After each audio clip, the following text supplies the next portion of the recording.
Hello, my Kandor crafters. If you're new here, welcome. And if you are loyal, welcome back. Today is an exciting day because I am finally giving you guys this flower shadow box tutorial. It is long overdue, I know, and I'm sorry. But I promise it's worth the wait. Now, if you have not watched my tutorial on how to roll these cardstock paper flowers, yes, I say cardstock. I know they look realistic, but they're not. It's definitely paper. If you have not watched that tutorial, you may want to watch that first. I'll be sure to link it in the cards above. But if you're loyal and you've been waiting on this video, then this video is for you. Now I start by rolling my flowers. I do about 9 to 12, just in case I mess up. And the one thing that I love about how I do my shadow boxes is I utilize all the white space in the back. So if you use a patterned background, it really helps, bring character to it instead of it just being white. It fills that void where it doesn't look so empty. Like it may be empty, but it doesn't look so empty. I hope that makes sense. But I always try to go for either like a pattern background or a glitter background to just give it a little more oomph. In addition to cutting out the flowers, I also cut out some butterflies. This is for a baby, so I just felt like butterflies, new beginnings, you feel me? Like that was the theme I was going for.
After rolling my flowers, it's time to give them that flower look by rolling down the petals.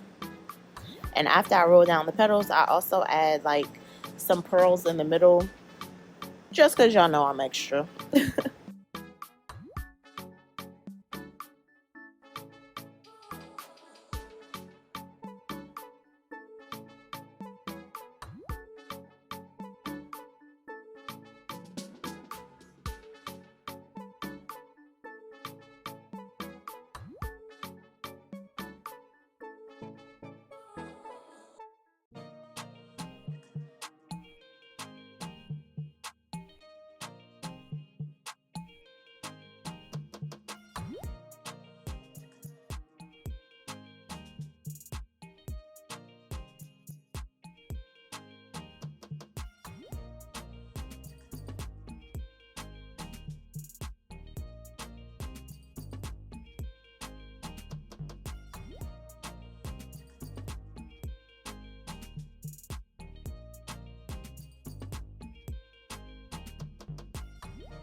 Before I glue down the background, I always size it and cut it first, and then I just glue it down with either hot glue or regular glue.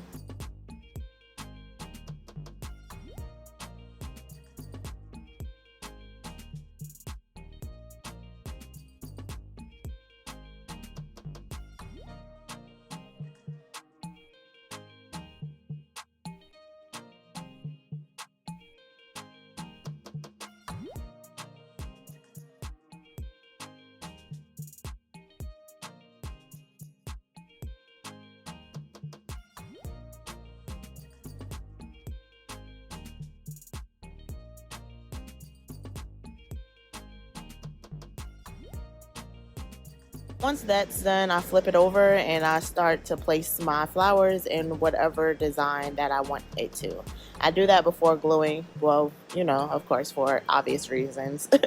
I just want to make sure that the spacing is right and that all the good looking flowers are on display, and the ones that look like they need a little help, I make sure to cover those with the butterflies, which is another reason why I add butterflies to my shadow boxes, because if I do not feel like re-rolling some flowers, you gotta make it work for you, honey. Add some butterflies and hide your imperfections.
After my flowers are secure, it's time to work on the butterflies.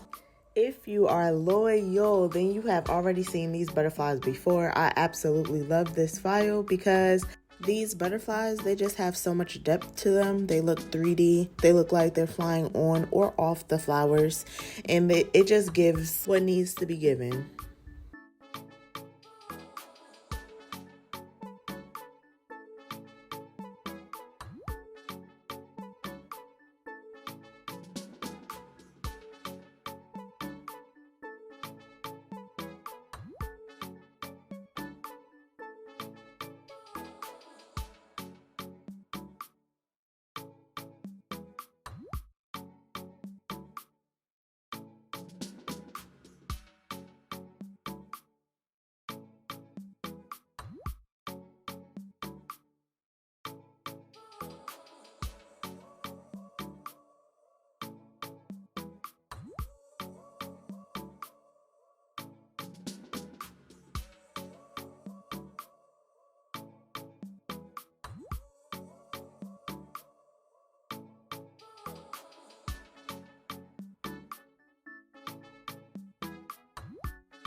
And it just would not be me if I didn't add a little razzle dazzle to the body of the butterfly, because why not?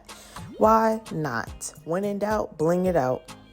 I'm just taking some regular glue. I do not recommend hot glue because hot glue is very thick and it dries too quickly. So you're gonna have to be a little patient when doing this. Take some regular glue, a paintbrush, and just paint down the body of the butterfly and stick on your little rhinestones or your pearls, whatever you choose, and use the little tweezers to put it in place and make sure that they're straight.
Once your butterflies are dry, go ahead and place them on the flowers that you want to hide, if you have any flowers that you would like to hide.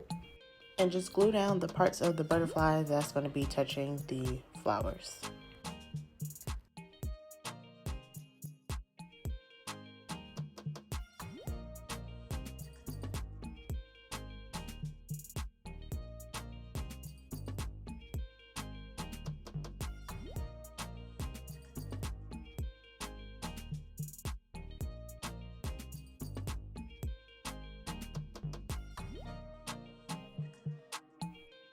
The font I'm using today is Lavenderia. I love the swashes on this font. It's very playful and girly.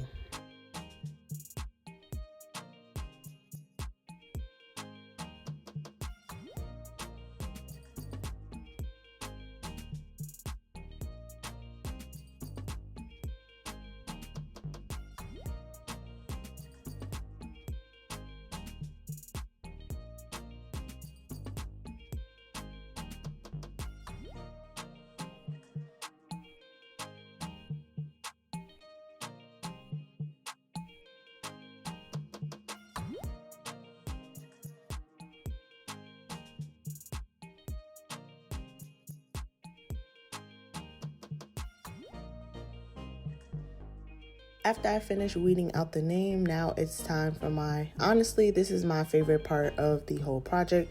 This is when I see everything come together, my vision come to life.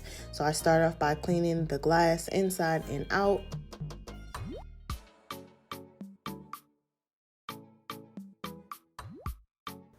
I put my flowers in and then I just line up the name.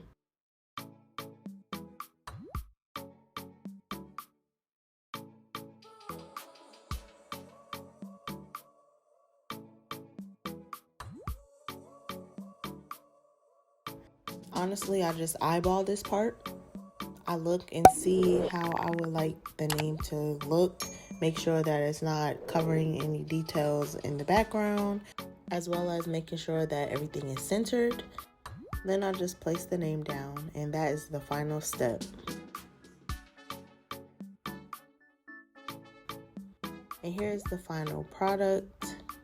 I love making shadow boxes. I feel like they always come out better than what I expect them to. And this one was no different. Leah's parents really love this box, and that just warmed my heart. So if you like this video, go ahead, give it a big thumbs up, and don't forget to subscribe to my channel. I have so much in store for you guys when I get back home in the States, and I do not want you guys to miss it. So subscribe, turn on your bell notifications, and I will see you in my next video. Until next time, my Kandor crafters.